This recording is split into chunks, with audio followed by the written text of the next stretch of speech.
est-ce que les imprimantes 3D à filament, ça vaut le jus pour nos figurines? Est-ce que c'est mieux, moins bien que la résine? Déjà, est-ce que c'est viable? Ah ben, on va vérifier ça tout de suite.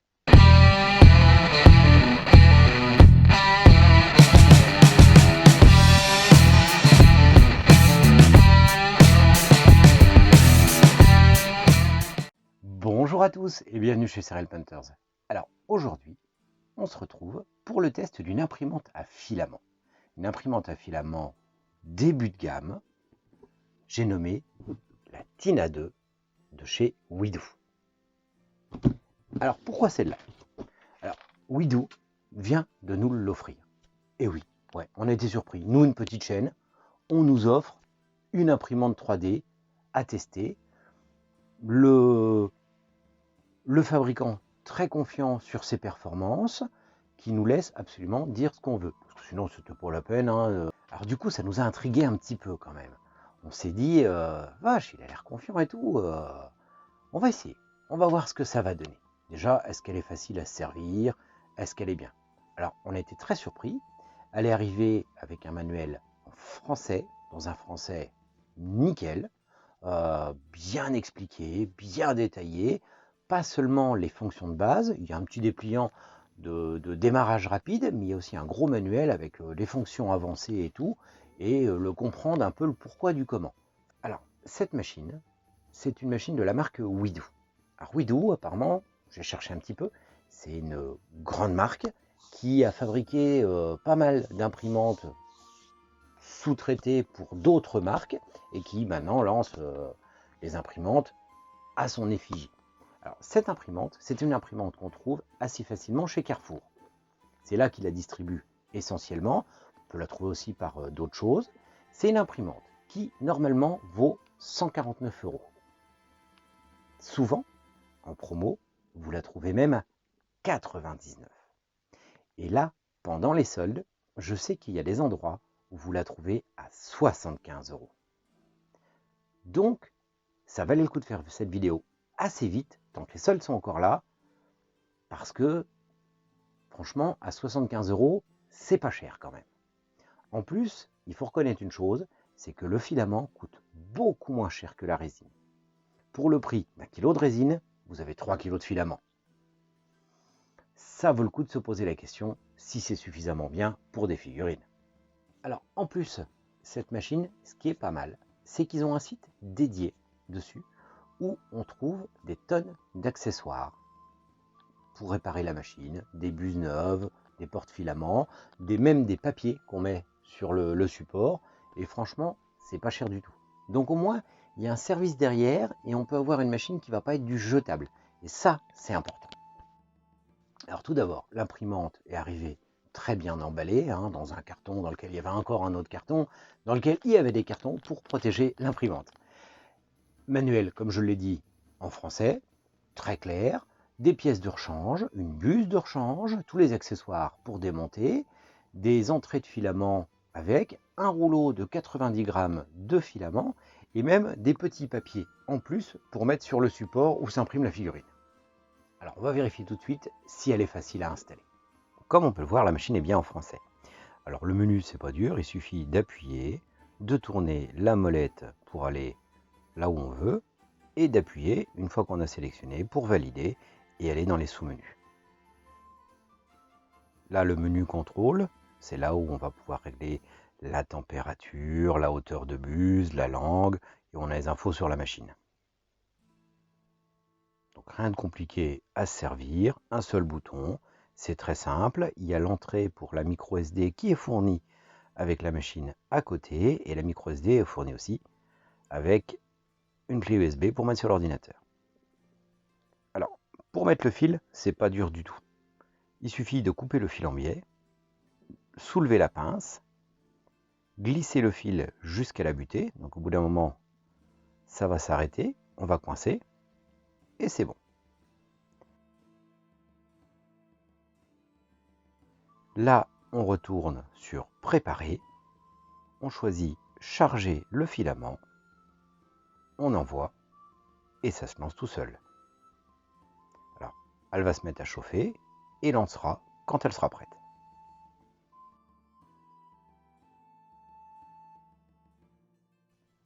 Alors ça va lancer une purge, on va le filament là, à vitesse réelle, qui s'écoule. Et j'ai vu à pas mal d'endroits que les gens se plaignaient que la purge était un peu longue. Mais il faut savoir, c'est que la purge, on peut la couper.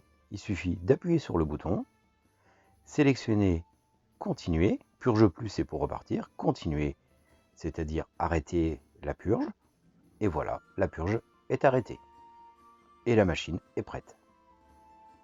Pour décharger le filament, quand il est fini, c'est pas dur non plus. On se met sur décharger le filament, ça va chauffer, rembobiner le filament, ressortir, et il n'y aura plus qu'à le tirer doucement pour l'enlever.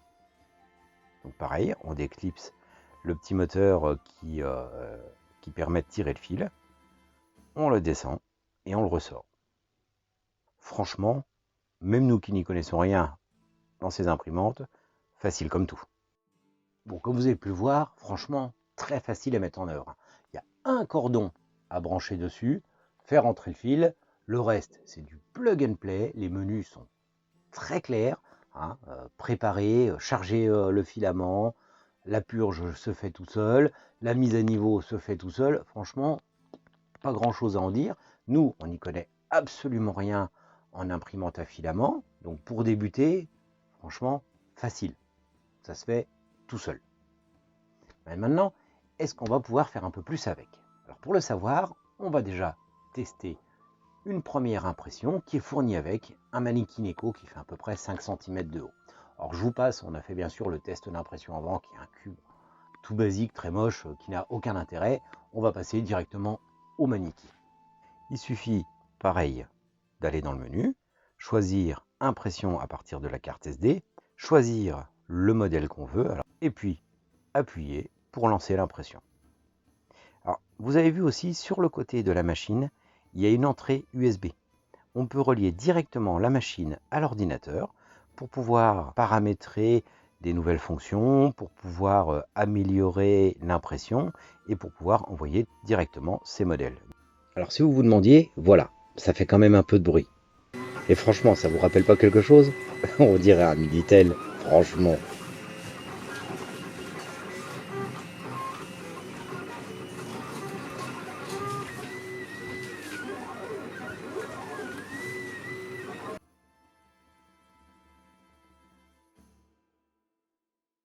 Alors vous voyez, le Mannequin, il y a un petit fil à la fin.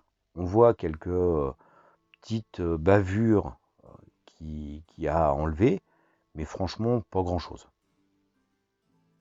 Donc ça, c'est un modèle qui était fourni avec. Alors pour l'enlever, c'est tout simple. On enlève le plateau aimanté. On vient plier le plateau, qui est mou en fait. Et ça va se décoller tout seul du support. Alors il y a aussi encore un support à enlever, c'est un radeau qui permet à la figurine de s'imprimer, parce que c'est pas du plateau chauffant.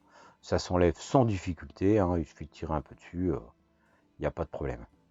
Alors on peut voir quand même que c'est un petit peu strié, mais franchement pas trop. Je m'attendais à quelque chose de bien plus strié que ça, surtout en utilisant une épaisseur standard de 200 microns. Franchement, le résultat est plutôt convaincant, ça donne envie d'aller plus loin. Alors comme vous avez pu le voir, franchement, l'impression du Mannequin, bluffante. Je l'ai imprimé quand même avec une résolution de 200 microns, donc une résolution standard qui n'est pas ce qui se fait de mieux sur la machine. Et franchement, le rendu est plutôt nickel. J'étais assez bluffé. Donc du coup, je me suis dit, le fabricant, il prend peut-être pas trop de risques que ça en me disant qu'on peut faire de la figurine avec. On va commencer à essayer d'aller un peu plus loin, mais là, franchement, le Mannequin, bluffant. À voir le reste. Mais avant de voir le reste des figurines, je vais déjà vous expliquer un petit peu le slicer qui est fourni avec, que j'ai trouvé plutôt simple, en français encore, là il faut le préciser, qui se fait relativement automatiquement. Il y a des options avancées quand même pour pouvoir aller creuser, ce qui, les gens qui connaissent déjà un peu, au moins ils pourront aller trifouiller et puis changer toutes les valeurs, l'avancée et tout ça, de façon un peu plus loin. Et pour les gens qui ne connaissent pas, il y a des fonctions basiques, on peut choisir différents modes. On découvre ça tout de suite. Alors, le slicer, il est entièrement en français. Il se manie à peu près comme tous les slicers, hein. Avec le clic droit ou clic gauche, vous pouvez faire pivoter, vous pouvez zoomer. Pour importer un fichier, bon, c'est pas dur, hein, il suffit d'ouvrir, sélectionner le fichier, ça va le charger et il va se mettre dedans. Là, donc c'est un ogre des roses infinites qu'on avait fait. C'est une bonne figurine pour vous montrer. Elle arrive telle qu'elle était dans le fichier. Il suffit de cliquer sur la figurine et on voit autour de la figurine des petites flèches qui vont permettre de le faire pivoter.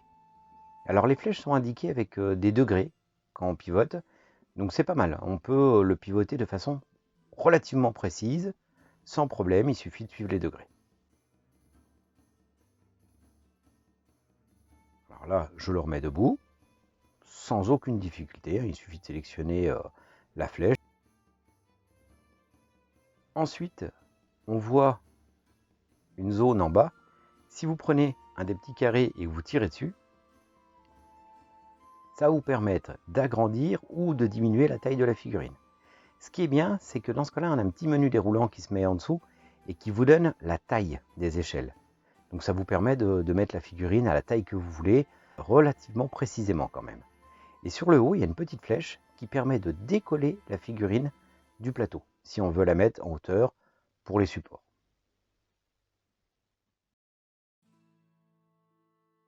On peut bien sûr la déplacer. Il y a aussi un petit bouton centrage automatique pour remettre la figurine au centre. Alors, il y a plusieurs menus. Il y a un menu avancé qui nous permet de gérer plein de choses, mais surtout un menu basique, dans lequel on va déjà pouvoir sélectionner le niveau d'impression, standard, fin, ultra fin, donc ça va dépendre de l'épaisseur en micron. Et le menu avancé, là on va pouvoir aller plus loin. On va pouvoir voir la vitesse de déplacement de la buse, le type de support qu'on veut utiliser, l'épaisseur des supports, le taux de pourcentage de remplissage des supports, le taux de pourcentage de nombre de supports, enfin ça fait beaucoup. Ensuite, on clique sur tranchage, ça prépare la figurine, et là j'ai choisi des supports linéaires, ça lui met tout seul. De là, il va me rester qu'à enregistrer, le transférer sur la clé USB et lancer l'impression. On peut bien voir hein, le radeau qu'il y a au sol qui permet l'accroche. Le rouge, c'est tout ce qui est support. Et on peut voir, quand on découpe la figurine, que l'intérieur a été évidé automatiquement avec des supports qui s'y sont mis. Donc les figurines vont être évidées automatiquement sans qu'on ait rien à paramétrer. Ce qui va diminuer la quantité de plastique utilisée. Bon, vous voyez, franchement, le slicer, rien à dire non plus. En français, super facile à se servir. Je ne sais pas ce que valent d'autres slicers pour filaments, s'ils vont plus loin que ça. Mais là, franchement, pour nous qui découvrons, aucune difficulté particulière. Les supports peuvent poser un peu de difficulté parce qu'on ne sait pas trop comment les mettre sur les figurines. Les supports, il y a plusieurs choix, on ne sait pas exactement ce qui est bon pour les figurines, mais dans le manuel, c'est expliqué. Chaque type de support, à quoi il sert. S'il est plus solide, s'il est plus adapté justement pour une figurine ou autre, plus facile à ôter. Donc franchement, même quand on n'y connaît rien, c'est expliqué dans le manuel. Rien à dire, pour l'instant, la machine, franchement, se prête très très bien. Alors maintenant, on va essayer d'aller un petit peu plus loin que le Mannequin Echo et de se rapprocher un peu plus de nos figurines. On va commencer par imprimer un élément de décor, une porte, avec des choses un peu compliquées, parce qu'il y a des gonds, parce qu'il y a des veinures, parce qu'il y a plusieurs petites ornementations, à l'échelle de figurines 30 mm. Donc l'échelle de la plupart des wargames, de ce qui revient le plus souvent quand même. Est-ce que ça fonctionne et est-ce qu'on peut avoir quelque chose de beau avec ça? Alors, comme première impression de décor, on va prendre une porte, qui n'est pas forcément facile, hein, parce qu'il y a les gonds qui sont percés, il y a les veinures du bois, il y a différentes épaisseurs, et puis il y a toutes les ferrures. Donc il y a quand même du détail, moins que sur une petite figurine, bien sûr, mais il y a de quoi faire. Ça va nous permettre de voir un petit peu. Alors elle s'est imprimée relativement vite. Pareil, hein, on la détache du support sans difficulté. On enlève le radeau en tirant dessus. Les supports viennent relativement bien au-dessus. C'est pas franchement difficile. Alors le côté qui était sur le radeau, forcément, il y a encore plein de petites grilles qui servent à supporter. Alors c'est pas très difficile à enlever, hein. Ça s'enlève en tirant un peu avec l'ongle ou avec un couteau de modélisme, mais ça mérite un petit coup de ponçage après à la fin pour faire quelque chose de propre. Ça en vaut, hein. Les supports, c'est assez fragile, au final ça s'enlève tout seul. Alors le résultat est quand même pas mal du tout, hein. Franchement propre et tout, c'est de l'échelle 30 mm quand même, et franchement c'est plutôt pas mal. Alors là, franchement, à l'issue de cette porte, on a été carrément bluffé. La qualité de la porte, au final, elle est nickel. Il y a un petit peu de ponçage sur la tranche, là où il y avait la croche en dessous. Rien de méchant. Franchement, le trou d'égon, c'est fait. Il n'y a pas de bavure dedans. En plus, on l'a imprimé pareil. Que sur du standard, en 200 microns. La machine peut aller à 100 microns. Franchement, pour les décors, déjà, je vous dirais, génial. Bien sûr, les décors, c'est pas aussi détaillé que certaines figurines. Mais franchement, les décors imprimés en résine, ça revient vite cher, hein, parce que ça prend pas mal de poids, même si on les évite. Pour faire du décor, ça coûte cher. Là, vu le prix du filament, on va pouvoir s'imprimer pas mal de décors, dont un temple japonais de chez Heroes Infinite. Franchement, il va y passer assez vite. Alors maintenant, on va s'intéresser un peu aux figurines extrêmement détaillées. Je vais faire l'impression de Snegurushka à l'échelle 30 mm avec cette imprimante. Et là, on va voir si ça passe. Tout en précisant que je vais me baser sur les réglages standards, parce qu'on n'y connaît rien du tout en filament.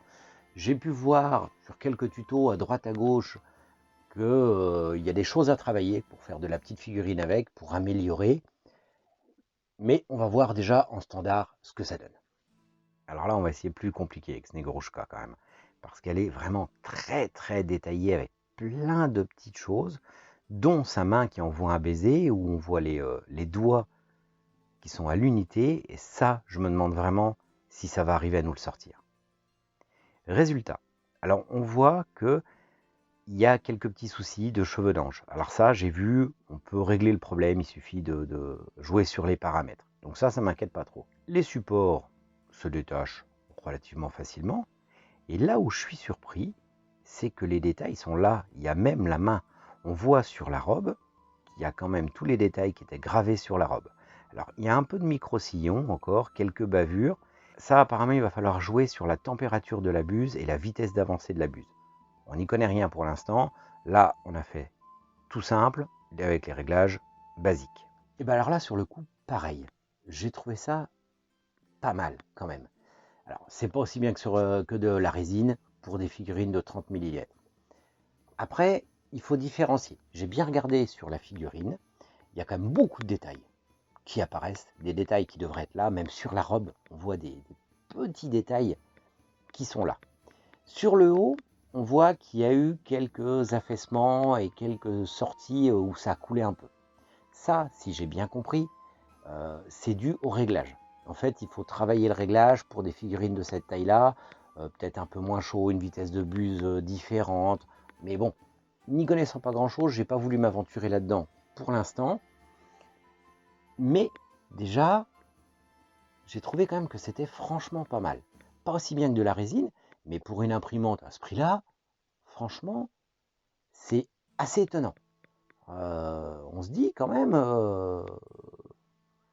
résultat est quand même pas mal du tout. Donc, on refera des essais. Pour ça, on fera des essais sur une petite figurine en essayant de creuser un peu l'histoire des réglages pour voir si on arrive à faire quand même largement mieux que ça ou pas. Là, tel quel, par rapport à la résine, c'est un peu juste quand même. C'est un peu juste sur les détails. Sur des figurines qui n'ont pas trop de détails, des figurines où il n'y a pas trop de pointes à la noix, de petits trucs, je pense que ça passerait nickel. Sur des figurines ultra détaillées comme Snegurushka, alors si vous vous demandiez, voilà, ça fait quand même un peu de bruit. Et franchement, ça vous rappelle pas quelque chose? On dirait un Minitel, franchement. Creuser un peu l'histoire. Alors, du coup, on va voir un peu ce que ça donne sur des figurines avec des choses un peu plus simples. Alors, sur des figurines un peu plus grandes, on a sélectionné une figurine du Black Cat qu'on a eu, en fait, on a deux modèles, dont un qui a une résolution assez faible. On a pris la résolution faible pour voir. Et on va faire le buste de Sir Richard de l'Haute Studio. Relativement détaillé, assez complexe. Est-ce que ça va arriver à nous sortir quelque chose de bien? Alors, on peut voir que la figurine du Black Cat, qui était quand même en basse résolution, le fichier, ben, il nous la sort pas mal. Il y a des micro-sillons, bien sûr, hein, sur l'étage, mais franchement, c'est pas mal. Là, on voit, j'ai poncé légèrement sur le côté droit, j'ai récupéré assez vite les micro-sillons et obtenu une surface lisse. Donc on peut vraiment avoir quelque chose, avec un petit peu de travail derrière, on peut avoir quelque chose très rapidement.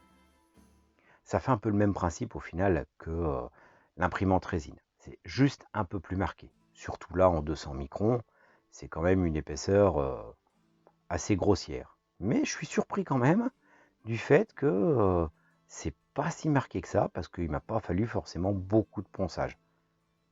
On voit là sur la jambe, c'est quand même très strié quand on voit comme ça, et en passant juste un petit coup de papier à poncer, et ben voilà, c'est lisse. Donc au final, en travaillant un peu la figurine, en réglant un peu mieux, et du coup avec une résolution mieux, ça sera mieux. Il n'y a qu'à voir. Sur Sir Richard, on l'a imprimé en 100 microns. Là, on est allé à l'ultra fin, ce qu'ils appellent vraiment le maximum. Franchement, les micro-sillons sont très très peu marqués. Là, il est brut. On a enlevé les supports, c'est tout. On l'a même pas ébavuré, rien du tout. Je l'ai sous-couché pour que vous puissiez vraiment bien voir, parce que sur fond blanc, c'est pas forcément facile. On voit que les détails de la maille sont là, les détails sur le casque sont là, et si on compare par rapport à la résine que j'avais déjà retravaillé un peu, j'avais enlevé les bavures, poncé un peu, bah on est déjà pas si loin que ça, au final, et que un petit peu de travail de ponçage, on va arriver à quelque chose. Sur ces deux figurines-là, vous avez pu voir quand même que la résolution change beaucoup de choses. Franchement, quand on passe de 200 à 100 microns, il y a une grosse différence. Le Black Cat est quand même une figurine assez simple, on la voit quand même striée à 200 microns. C'est une figurine qu'on a imprimée à 8 cm de haut, et le buste à peu près pareil. Par contre, le buste qui est beaucoup plus détaillé, avec de la maille et tout, en 100 microns, et ben ça ressort bien. Franchement, il est très très propre. Il y a quelques fils qui partent un peu à droite à gauche, si j'ai bien vu, ils appellent ça des cheveux d'ange. Alors ça, c'est pareil, c'est une histoire de réglage de température et d'avancée de buse. On va se pencher dessus pour voir si on peut faire encore mieux, mais par rapport au buste en résine, franchement, il n'y a pas à rougir. Il est un peu moins bien que la résine, ouais, ok. Mais il est revenu 3 fois moins cher. Donc, il faut peser le pour et le contre. Il y aura peut-être un petit peu plus de travail de ponçage. Apparemment, c'est pareil, il existe des produits à mettre dessus pour lisser. Alors, je ne sais pas tester encore, je ne sais pas ce que ça vaut. Mais apparemment, il y en a plusieurs produits à mettre dessus. Et au pire, si vous avez une imprimante résine aussi, vous pouvez repasser un coup de résine dessus au pinceau, un coup de lampe UV et lisser le tout. Franchement, là, je vous les ai montrés pas poncés, pas travaillés, brut, sortis d'imprimante. Sincèrement, bluffant. Le peu que j'ai poncé sur le Black Cat, vous avez vu tout de suite, on arrive à obtenir une surface vraiment chouette. Et c'était du 200 microns. Le 100 microns, je vais galérer encore moins. Par contre, il demande un peu de réglage. Et puis aussi d'avoir du filament d'avance. Parce que quand on arrive à la fin de la bobine, il lui manque un bout de tête. Revenons un peu sur Snegoroshka. Je l'ai, pareil, sous-couché rapidement. Hein, je ne l'ai pas franchement ébavuré, j'enlevais juste ce qui dépassait pour que vous puissiez voir. Alors, les détails principaux, même ce qui était travaillé sur la robe, est là, c'est là. Alors par contre, il y a un peu de micro-sillon. Vu que c'est une figurine de 30 mm, je pense que là, il va falloir, pour vraiment bien la sortir, affiner les réglages. Parce qu'on a plein de petites coulures de plastique trop chaud. C'est ce que j'ai trouvé comme info. Ça, c'est une question de chauffage, de vitesse de buse, donc ça, il va vraiment falloir travailler ça. La porte, par contre, j'ai passé un coup de ponçage sur le côté et c'est tout. Franchement, il n'y a rien à faire. Là, je l'ai sous-coché rapidement, mais bah, on peut déjà la peindre et l'utiliser. Les micro-sillons se voient à peine. Pourtant, c'est une impression à 200 microns. À se demander même si la résolution ultra fin est utile pour tout. Je pense que pour les choses assez plates comme ça, il vaut mieux imprimer en 200 microns. On ira plus vite et le rendu est nickel. Et c'est pareil, c'est de l'échelle 30 mm.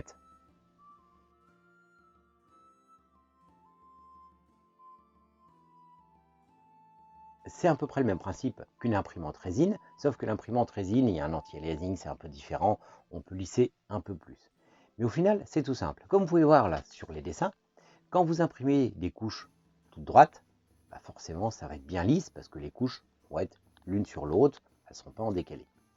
Quand vous les imprimez et qu'il y a un petit décalage progressif, le crénelage va être au final très léger, parce que pas beaucoup décalé à chaque fois. Par contre, quand vous imprimez avec une grande pente, forcément, à chaque couche, il va y avoir un gros retrait et ça va donner un gros crénelage. Donc il faut aussi penser, comme pour la résine, à bien orienter la figurine dans un sens ou dans l'autre pour que là où il y a des grosses pentes, soit pas au crénelage le plus marqué. Selon comment on va mettre la figurine, bah, ça va être plus ou moins beau. Alors ça vient avec le temps, avec l'expérience, à force d'imprimer. Vous voyez qu'il y a plusieurs positions qui se prêtent mieux que d'autres, surtout selon les figurines. Bon, ça se travaille. Là, je les ai imprimés tout basique, debout, tout simple. Hein, on ne s'est pas cassé la tête. On a fait vraiment du simple pour que vous voyez comment ça marche pour quelqu'un qui s'en est jamais servi. Ce qui est le cas pour nous. Alors, bilan de cette machine. Déjà, on vous refera quelques vidéos dessus parce que on a été vraiment bluffé par la qualité pour le prix de la machine. Il faut quand même penser que c'est du début de gamme qu'on trouve à Carrefour. Donc, franchement, le résultat est parfaitement bluffant. On va se pencher un peu plus dessus, sur les réglages, sur savoir comment faire que ça aille encore mieux.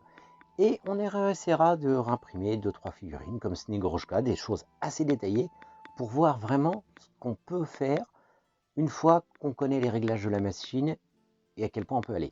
Parce que ça peut être une bonne alternative à la résine pour pas cher. Surtout qu'en plus, il n'y a pas de nettoyage derrière à l'alcool, il n'y a pas de traitement UV et tout. Donc, il n'y a que la machine au final à acheter et le filament. Le filament, justement, il n'est pas très cher. On trouve des rouleaux de 1 kg à des prix de 11-12 euros. Franchement, c'est le tiers du prix de la résine. Donc du coup, ça vaut le coup de se pencher dessus, ne serait-ce que pour les décors. Ne serait-ce que pour les décors, ça permet d'imprimer pour pas cher. Donc du coup, ça aiguise un petit peu notre curiosité. On est allé voir sur le site de Widoo, leur site officiel où ils présentent toutes leurs machines. J'ai discuté un petit peu avec eux. Alors, toutes leurs machines ne sont pas encore sur le marché français. Il y en a plusieurs qui vont arriver, ils ont un entrepôt en Allemagne, ils vont distribuer, autres. Il y a des imprimantes bien plus performantes que la Tina. La Tina, c'est la base de chez base, ils commencent par ça chez nous, mais ils ont des choses bien plus performantes. Quand je vois ce que la Tina est capable de faire, je me dis, ça vaut peut-être le coup de se pencher sur les machines plus haut de gamme. Parce que ça doit faire des choses pas mal. Bon, forcément, il va falloir voir le prix aussi quand ça va arriver chez nous. Ça, je ne sais pas encore. Alors, bilan de cette machine. Franchement, on va s'en servir. La preuve.